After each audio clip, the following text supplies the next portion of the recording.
Écoutez bien, petits et grands, écoutez bien l'histoire de Boubam et le Tam-Tam. Elle a été écrite par Jean-Pierre Hidat pour le spectacle que les trois Chardons sont venus jouer dans les écoles. Écoutez bien, petits et grands, écoutez bien l'histoire de Boubam. Comme tous les petits enfants qui veulent devenir grands, Boubam de la savane doit partir et rester tout seul toute une nuit sous le grand baobab.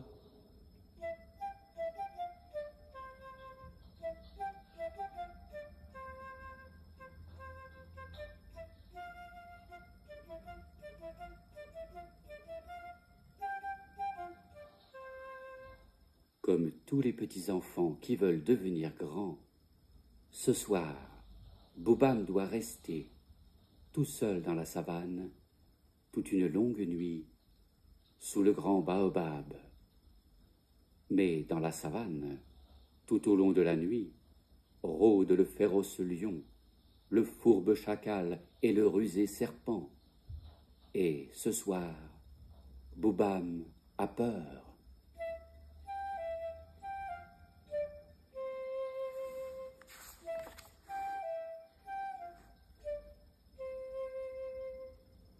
Comme tous les petits-enfants qui veulent devenir grands, avec lui, Boubam a emporté le tam-tam du village.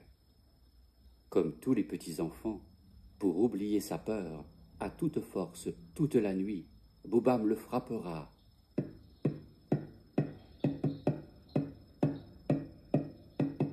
Et le lion, et le chacal, et le serpent, terrorisés par le terrible bruit du tam-tam, toute la nuit, dans l'ombre, resteront cachés. Mais sous le baobab, soudain, Boubam sursaute. Soudain, Boubam sursaute, puis éclate de rire et gigote en tous sens. Ses petits singes, son ami, en cachette dans son sac, il s'était glissé. Et Petit Singe chatouille Boubam, puis doucement, il se serre tout contre lui.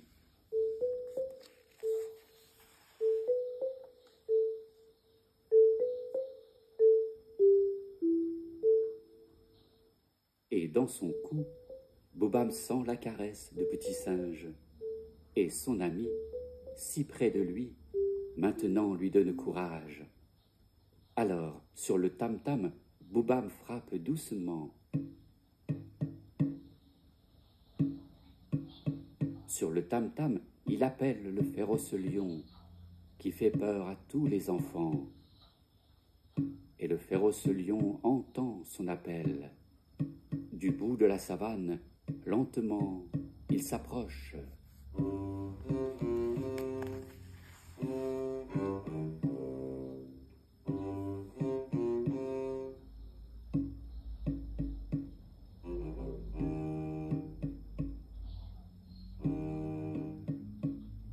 C'est alors que, dans les bras de Boubam, le lion voit ce tam-tam qui, dans la nuit, souvent, le terrorise. Ce tam-tam, il le veut. « C'est mon droit, dit-il. De la savane, je suis le roi. » Et le lion se fait menaçant. Alors Boubam prend peur. Sur le tam-tam, à toute force, il veut frapper. Mais dans son cou, Boubam sent la caresse de Petit Singe. Et son ami, si près de lui, à nouveau lui donne courage. Alors, sur le tam-tam, Boubam frappe doucement. Sur le tam-tam, il appelle le fourbe chacal, qui fait peur à tous les enfants. Et le fourbe chacal entend son appel. Du fond de sa tanière, avec prudence, il sort.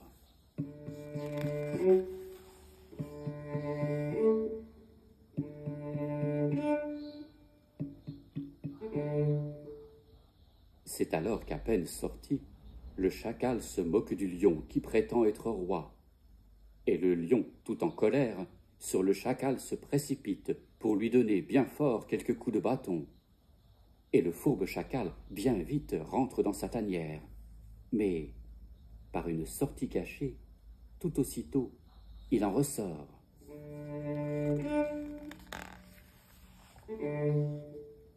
Et tandis que le lion l'attend, à l'entrée de sa tanière, le chacal, derrière lui, tout à coup, le surprend. Et le féroce lion ne le reconnaît pas. Derrière lui, il croit voir un tout autre chacal. « Majesté, lui dit alors le chacal, il n'est pas digne d'un grand roi d'attendre lui-même un vulgaire chacal à la sortie de sa tanière. Il n'est pas digne d'un grand roi de lui donner lui-même quelques coups de bâton. C'est là le travail de tout autre animal. »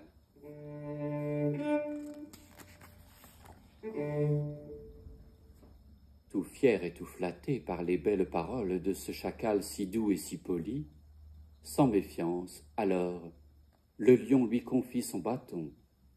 Puis, pour un royal repos, confortablement, il s'installe. Mais à peine s'est-il assoupi que le chacal, prenant tout son temps, prenant tout son élan, sur le crâne du lion fracasse le bâton.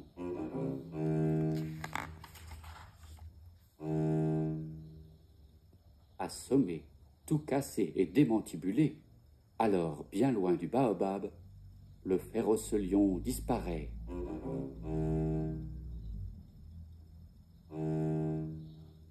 Mais le fourbe chacal, aussitôt, réclame à Boubam le tam-tam. « C'est mon droit, dit-il. De la savane, maintenant, je suis le roi. » Et le chacal se fait menaçant. Alors Boubam prend peur.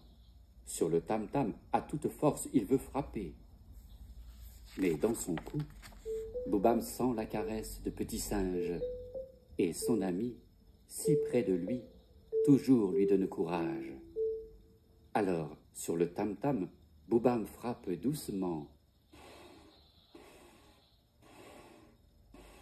Sur le tam-tam, il appelle le rusé serpent, qui fait peur à tous les enfants. Et le rusé serpent entend son appel. Du haut du baobab, lentement, il descend.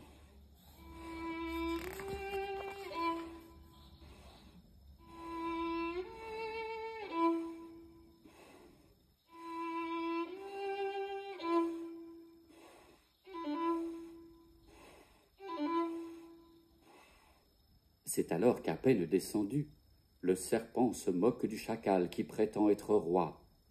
Et le chacal, tout en colère, sur le serpent se précipite pour le mordre à la tête d'un grand coup de mâchoire. Mais bien vite, dans le baobab, le rusé serpent remonte sa tête. Puis, sans arrêt, il la redescend pour la remonter aussitôt. Et tandis que le chacal ne voit plus que cette tête qui monte et puis qui descend, le serpent, tout à l'autre bout de son corps, déroule ses anneaux.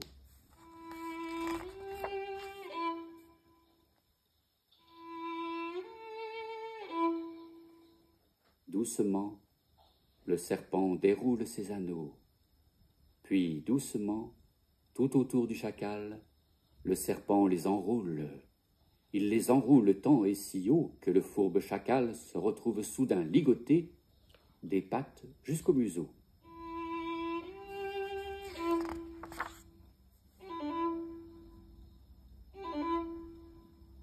Étouffé, suffoqué, tout à fait asphyxié, alors bien loin du baobab, le fourbe chacal disparaît.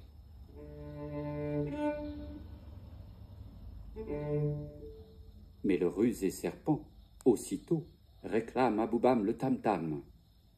« C'est mon droit, dit-il. De la savane, maintenant, je suis le roi. » Et le serpent se fait menaçant. Mais Boubam n'a plus peur maintenant. Alors, sur le tam-tam, il commence à jouer un battement rapide et léger. Et sur ce battement léger, Petit Singe commence à sauter et puis à danser.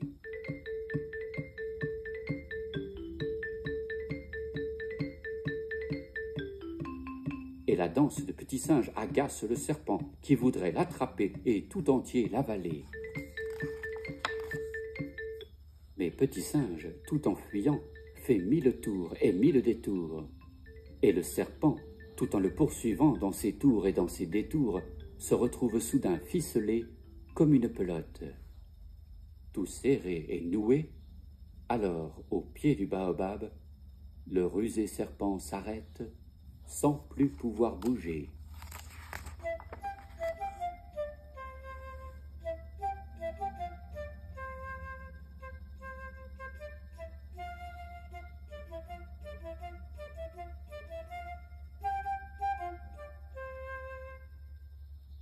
Sous le grand baobab, tout seul dans la savane, toute une longue nuit, Boubam est resté. Maintenant, Boubam est grand.